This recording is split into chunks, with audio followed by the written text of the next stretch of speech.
Welcome to the Story King, where every tale awakens your imagination. The mistake wasn't falling asleep in the forbidden forest. The mistake was waking up in someone else's body, specifically, the body of the most feared alpha in the Northern Territories. Chapter 1, The Switch. I knew I was in trouble the moment I opened my eyes and saw claws instead of fingers.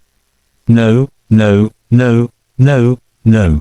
The voice that escaped my throat was deep, gravelly, and decidedly masculine. I scrambled to my feet, or tried to. Instead, I face-planted into a pile of autumn leaves, my new body apparently having a muscle memory I didn't possess. My name is Lily Hartwell, 24-year-old botanist, certified klutz, and now, apparently, body snatcher. Except I hadn't snatched anyone's body. This had to be some kind of twisted magical mistake. I managed to stand, wobbling on legs that felt like tree trunks. When I caught my reflection in a nearby stream, my heart, or rather, his heart, nearly stopped. Staring back at me was Dante Blackwood, the alpha everyone whispered about in terrified tones. Jet black hair, sharp jawline, eyes like molten silver, and a body that looked like it had been carved from granite by very enthusiastic sculptors. "Oh, goddess help me," I muttered, and even that sounded like a threat in his voice. A sudden surge of foreign emotions crashed through me, territorial aggression, protective instincts, and an overwhelming urge to mark my territory. I shook my head violently. Not my emotions, not my body, not my problem. Except it absolutely was my problem. Chapter 2, The Hunt. I needed to find my body. Now, if some cosmic mix-up had put me in Dante's body, then logic dictated that Dante was currently in mine. The thought of that brooding, dangerous alpha trapped in my 5'4" frame would have been hilarious if it weren't so horrifying. Following what I hoped was instinct and not just random panic, I headed toward the Silver Moon Pack's territory. Every step felt wrong, too powerful, too confident, too male. I kept accidentally destroying things. A tree branch I meant to brush aside snapped like a toothpick. A rock I tried to step over crushed to powder. "Control, Lily, you need control," I coached myself. That's when I heard it, a high-pitched scream that sounded suspiciously like my own voice, coming from the direction of the pack village. I ran, and discovered that running in an alpha's body was less like jogging and more like being shot from a cannon. Trees blurred past. The wind whipped against his face. In seconds, I burst into a clearing where a crowd had gathered.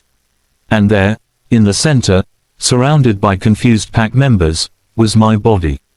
Except it was currently being piloted by someone who clearly had no idea how to operate it.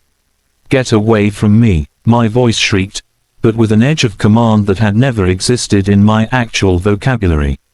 My body was backed against a wall, eyes wild, hands raised in what I assumed was meant to be a threatening gesture but looked more like an awkward jazz hands routine.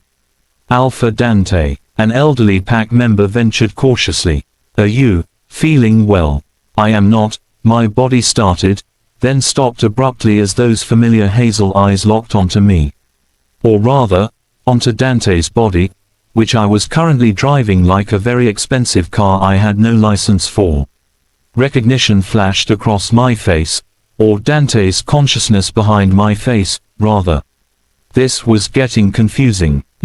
We both said simultaneously, pointing at each other. The crowd's heads swiveled between us like they were watching the world's strangest tennis match. Chapter 3, The Arrangement. 20 minutes later, we'd managed to escape to Dante's private cabin. Well, I'd been here before when delivering medicinal herbs, but being here as him felt surreal. We stood on opposite sides of the room, eyeing each other like wary cats.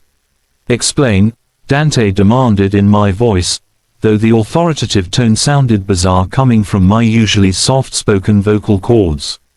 "Me explain. You're the alpha. Don't you have magical advisors or mystics or, I don't know, a supernatural IT department for this kind of thing?" He, she, whatever, ran my hands through my hair in frustration, a gesture that looked foreign on my body. The harvest moon ritual. Did you touch anything in the forest last night? My mind raced back. I'd been collecting moonflower samples for my research when I'd stumbled upon a strange clearing with 2 stone pedestals, each holding a glowing crystal. Like an idiot, I touched them both simultaneously. There might have been some glowing crystals involved, I admitted sheepishly. Dante closed my eyes, his eyes, this was giving me a headache. The twin soul stones. They're an ancient ritual artifact meant to help mates understand each other by temporarily walking in each other's shoes. Literally, mates, I squeaked, or rather, his voice cracked in what might have been a squeak. We're not mates, obviously, he snapped, but the stones don't know that. They respond to proximity and compatible energy signatures. A horrifying thought occurred to me. How long does this last? The silence that followed was answer enough. You don't know. The legends say until the pair learns what they needed to learn from each other. Dante crossed my arms, his arms, damn it, in a gesture that would have looked commanding if my body weren't undermining it by being adorably tiny in comparison to his furniture. That's the vaguest magical curse I've ever heard of. It's not a curse, it's a teaching tool. Then teach me how to undo it. We glared at each other, and I couldn't help but notice how strange it was to see my own face scowling with such intensity. Fine, Dante said finally. We can't risk the pack finding out their alpha has been compromised. We'll have to pretend to be each other until we figure this out. Pretend to be? Have you seen yourself? I can barely walk in this body without accidentally demolishing something. And you want me to lead a pack of werewolves? Do you have a better idea? I didn't, which was the most frustrating part. Chapter 4. Lessons in Alpha Ing. The next 3 days were a masterclass in disaster. Dante, for his part, was hilariously bad at being me. He walked with too much confidence, spoke with too much authority, and absolutely refused to giggle at anything, which apparently was something I did enough that people noticed its absence. You're supposed to be collecting herb samples, not interrogating them, I hissed one afternoon when I found him glaring at a patch of chamomile like it had personally offended him. This plant is growing in the wrong pH soil. It's inefficient. Botanists don't intimidate plants into better growing conditions. Meanwhile, I was discovering that being an alpha was like juggling chainsaws while riding a unicycle. There were territorial disputes to mediate, pack hierarchies to maintain, and a disturbing number of people who wanted to fight me to test their strength. Just bare your teeth and growl, Dante instructed during one of our secret evening debriefings. Establish dominance. I tried that. I think I just scared a pup so badly he wet himself. Maybe less growling, but despite the chaos, something unexpected was happening. During our nightly strategy sessions, I began to see past the fearsome alpha reputation. Dante was protective, yes, and sometimes brooding, but he carried the weight of his pack with a dedication that was almost beautiful. He remembered every pack member's name, knew their struggles, their families, their fears. And he was noticing things about me too. Why do you help everyone?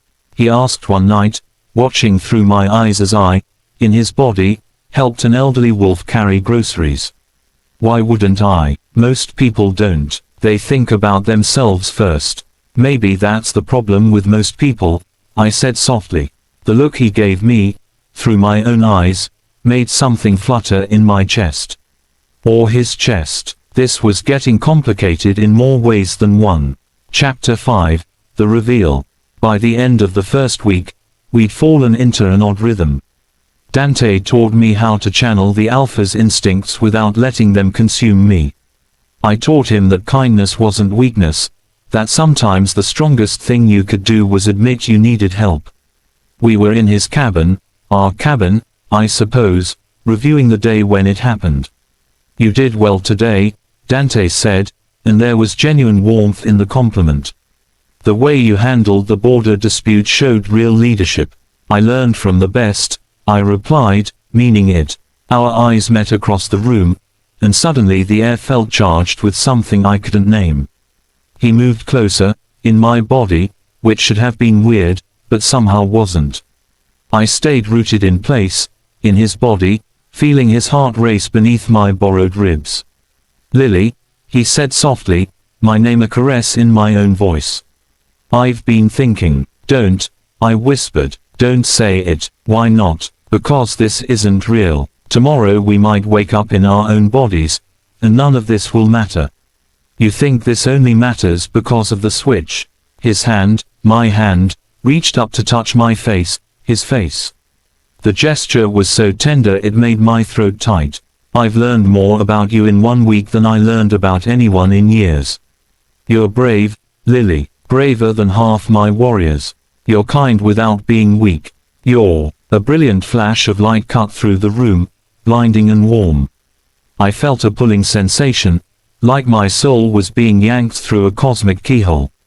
The world spun, and then I was looking up at Dante instead of eye to eye with him.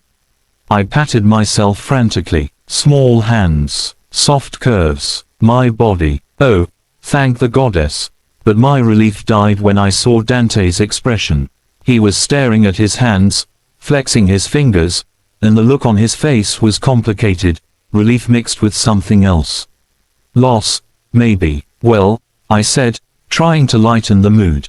"That was Lily." His voice was his again, deep and commanding, but softer than I'd ever heard it directed at me. He crossed the space between us in 2 strides, and suddenly I was very aware of how small I was compared to him, how his presence seemed to fill the entire room. What I was saying before, it wasn't because of the switch. It was in spite of it. My heart hammered. "Dante, you walked in my shoes. You know what my life is like. The responsibility, the isolation, the constant threat of challenge. You could have crumbled, but you didn't.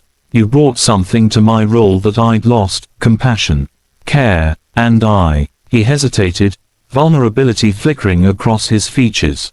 "I don't want to go back to being alone. You're an alpha. You're never alone." I was lonely every day until a clumsy botanist stumbled into my forest and accidentally stole my body. I laughed despite myself, a sound of pure joy that echoed through the cabin. "You're saying you want, what? To court the woman who saw you struggle to pick flowers and accidentally scared children." "I'm saying I want to court the woman who saw every part of me and didn't run away." His hand cupped my cheek, thumb brushing my skin with a gentleness that belied his fearsome reputation. "If you'll have me." I leaned into his touch, feeling the rightness of this moment settle into my bones. "I walked a mile in your shoes, Alpha Blackwood. I think I can handle a few dates." His smile was worth every moment of chaos. 3 months later, I was back in that clearing with the twin soul stones, but this time I wasn't alone. Dante stood beside me, his hand warm in mine. "Think they knew?" I asked, nodding at the crystals, which now sat dormant on their pedestals. "Ancient magical artifacts usually do," he replied. "They're tricky that way. Do you ever regret it? The switch, I mean." He pulled me closer, his arms wrapping around me in a hold that felt like home. "Not for a second, though I could do without ever having to squat to pee again." I burst out laughing, swatting his chest. "You're terrible, and yet, you're stuck with me." "Lucky me," I murmured, rising on my tiptoes to kiss him.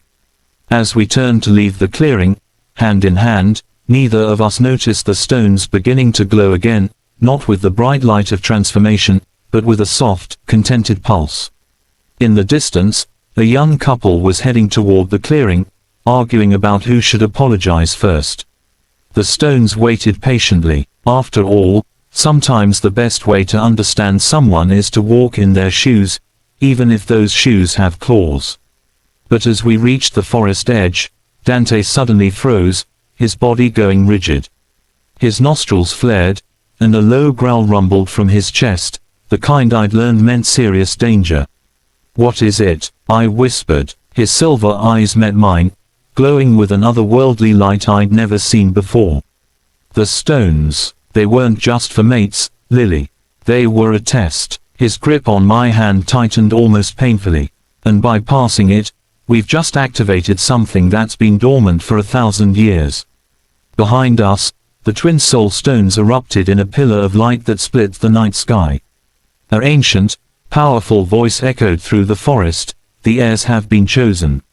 The prophecy begins." Dante pulled me close as shadows began to move in the trees, shapes that were neither wolf nor human, but something far older and more dangerous.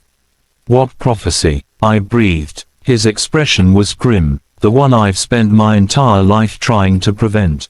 The shadows drew closer. "Thank you for experiencing this tale with the Story King, where every ending is just another beginning.